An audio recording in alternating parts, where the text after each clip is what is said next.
नमस्कार, आप देख रहे हैं स्टेट न्यूज हरियाणा और मैं हूं अमित अमन।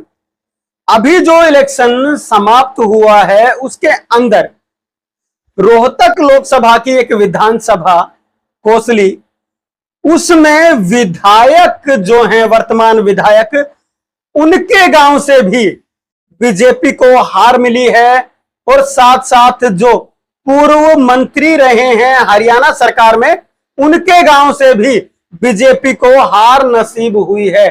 तो ज्यादातर जो नेता हैं उनके गांव से हार नसीब हुई है। तो बीजेपी के क्या जो हालात कोसली में भी रहे हैं, दीपेंद्र हुड्डा की इतनी जबरदस्त जीत रही है, उस दौरान में विधायक और मंत्री तक के गांव से बीजेपी हार गई है। चलिए मैं आपको बता देता हूं, मेरे पास एक लिस्ट है जिसके अंदर मैंने लिखा है कि कौन कौन से बीजेपी के वो नेता हैं जो टिकटार्थी हैं, मतलब कि जो टिकट चाहते हैं बीजेपी पार्टी से, या फिर जो फिलहाल विधायक हैं और पूर्व मंत्री रह चुके हैं, उनके गांव से क्या हालात हैं। सबसे पहले हम जो वर्तमान विधायक हैं लक्ष्मण यादव जी, उनके गांव की बात करते हैं। छवा उनका गांव है और बीजेपी को वहां से 276 वोट मिले हैं, तो कांग्रेस को वहां से 360 वोट मिले हैं, यानी कि कांग्रेस 84 वोटों से वहां से जीत करके निकली है।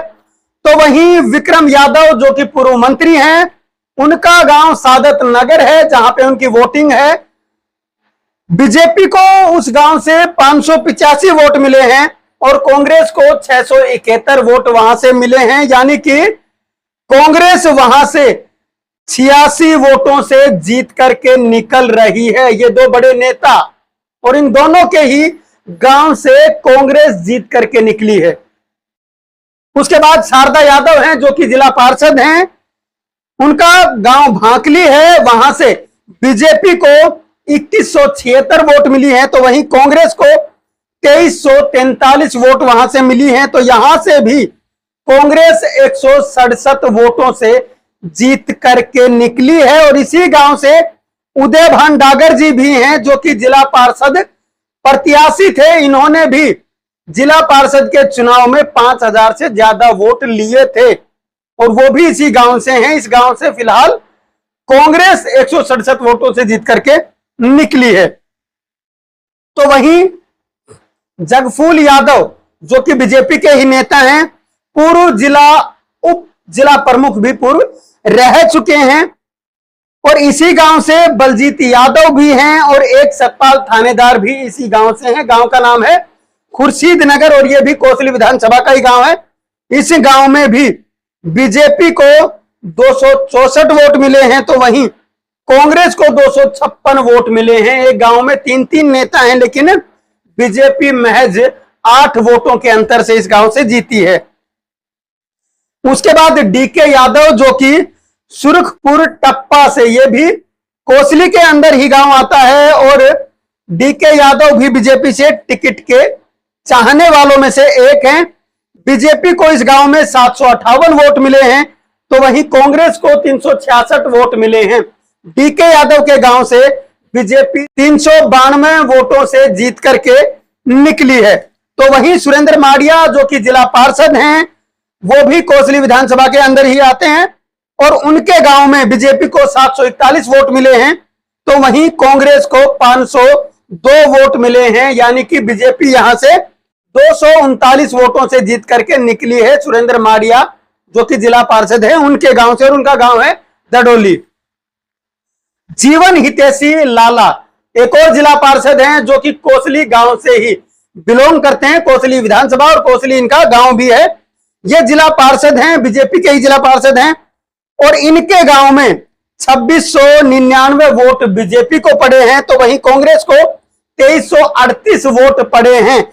मतलब कि बीजेपी को यहां से 361 वोटों की जीत मिली है कोसली गांव से। तो वहीं मुकेश जाहिदपुर एक पूर्व जिला पार्षद हैं, इनके गांव में, इनका गांव जो है वो जाहिदपुर है, और इनके गांव में बीजेपी को 453 वोट मिले हैं, तो वहीं कांग्रेस को 310 वोट मिले हैं। तो बीजेपी इस गांव से भी 143 वोटों से जीत करके निकली है। लेकिन सबसे बड़ी जो बीजेपी के लिए हैरत की बात है वो ये है कि पूर्व मंत्री और वर्तमान विधायक अपने ही गांव से बीजेपी को ना जितवा पाए। ये सबसे बड़ी बात है। अगली वीडियो में आपको बताऊंगा कि जो कांग्रेस के टिकट चाहने वाले लोग हैं वो अपने गांव में कितनी वोट दिलवा पाए। इतनी जबरदस्त जीत के बावजूद भी उनके ज्यादातर गांवों से कांग्रेस हार करके निकली है।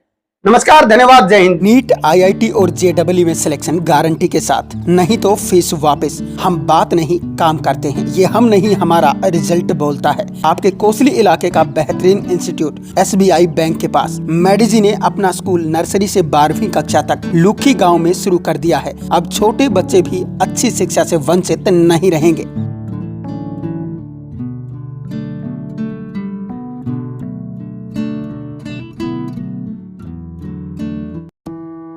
26 सालों का अनुभव अब संवारेगा आपके बच्चे का भविष्य। श्री भगवान जी लाए हैं डहीना एरिया के लिए बेहतरीन शिक्षण संस्थान Lord Krishna senior secondary school, आपके नजदीकी गांव निमोट में। अब होंगे आपके बच्चों के सपने साकार।